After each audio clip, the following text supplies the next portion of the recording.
Growing up, I was the golden child. At least, that's what everyone said. My parents bragged about me to anyone who would listen. On a roll since the third grade. First chair violin, varsity soccer team and volunteer work. He's going places. To the outside world, I was the picture-perfect son. But inside, I was slowly suffocating. I was never allowed to say no. Not to after-school clubs, not to advanced placement classes, not to family expectations. Every move I made was a performance. Every decision had to align with the carefully curated image my parents built for me. And if it didn't, the guilt trips came quick. Do you want to throw away everything we've sacrificed for you? You're lucky to even have these opportunities. By the time I was 16, I didn't know where they ended and I began. I smiled when I was supposed to, excelled where I was told to, even dated the kind of girl they liked, pretty, polite, from a respectable family. Inside, though, I was empty. I wanted to paint. I wanted to study art, history, philosophy, things that made my soul feel alive. But those weren't real careers. According to my dad, he wanted me to be a doctor or a lawyer, something prestigious.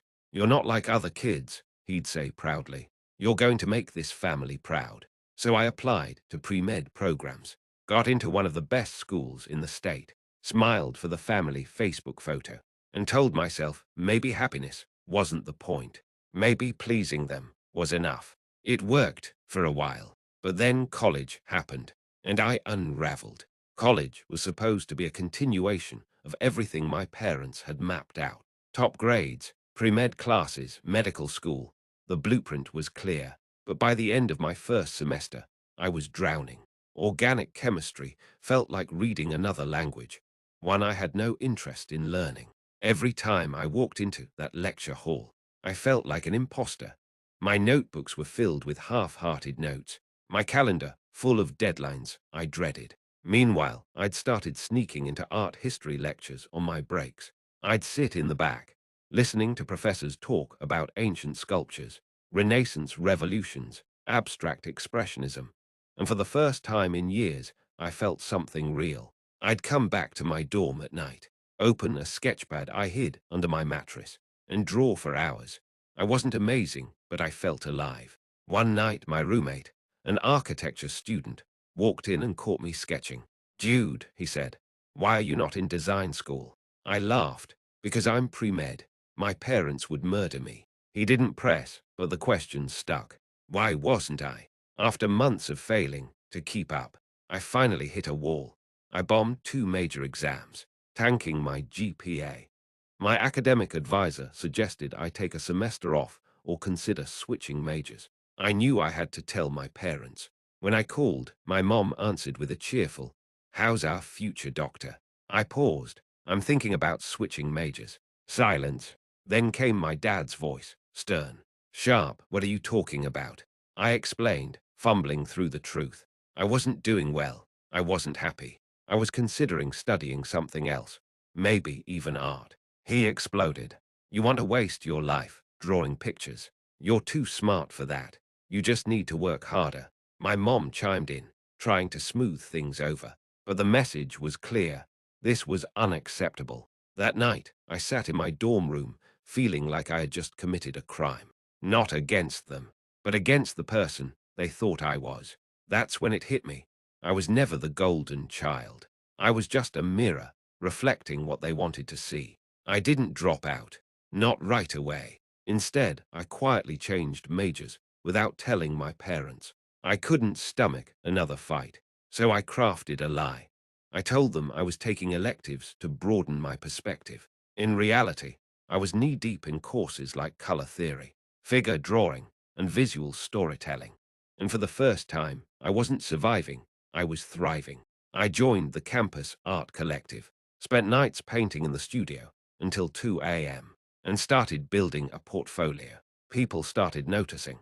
A local gallery even featured one of my pieces in a student showcase. I was terrified and ecstatic all at once, but every call home chipped away at me. My parents kept asking about med school applications, MCAT prep, volunteer work at hospitals. So I lied. "Yeah, it's all going great." I knew it couldn't last. And it didn't. The truth came out during winter break. They found a tagged photo of me at the art exhibit on Facebook, my name under a caption that read, "Emerging artist to watch." All hell broke loose. They waited until I got home to confront me. My dad held his phone up like a weapon. "What is this?" he demanded. My stomach dropped. I switched majors, I confessed. "I'm studying visual design now." The silence was thick. "You lied to us," my mother said, eyes wide with disbelief. "For how long?" "Since last semester," I admitted. My father's face turned red. "You threw away your future for some hobby. After everything we've done for you." "It's not a hobby," I said. "It's what I love. It's what I'm good at." He shook his head. "No, you're going to march back into that school and fix this. We didn't raise a quitter." That night I packed a bag and left early.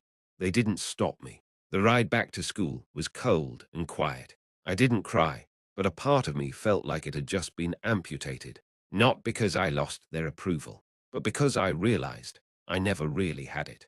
Only the version of me they wanted. The golden child had died the moment I chose myself. After that winter break, things changed forever. I thought my parents just needed time to cool off, that eventually they'd come around, that they'd see how happy I was and understand I hadn't betrayed them. I had just chosen me. But that call never came. Weeks passed, then months, birthday. Nothing, not even a text.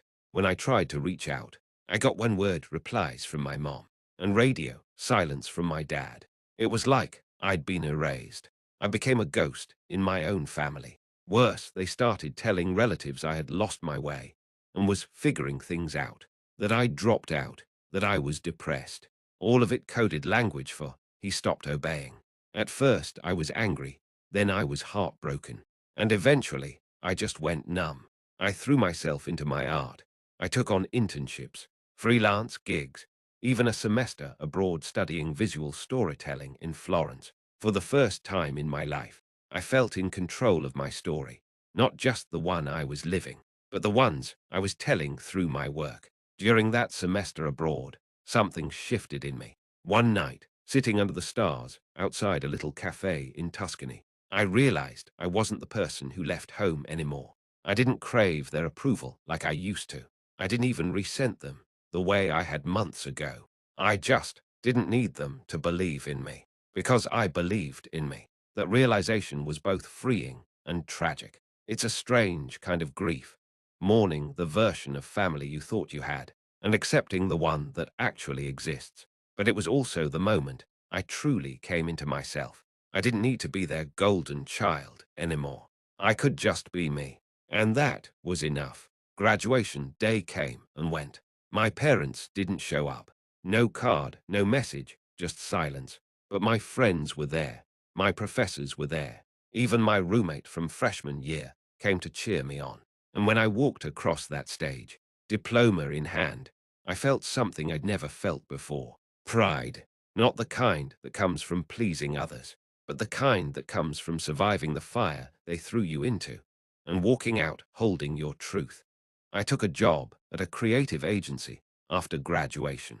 It didn't pay much at first, but it paid in something more important: freedom. I built a small online following, started selling prints, ran workshops. Slowly, the life I once thought was impossible became my reality.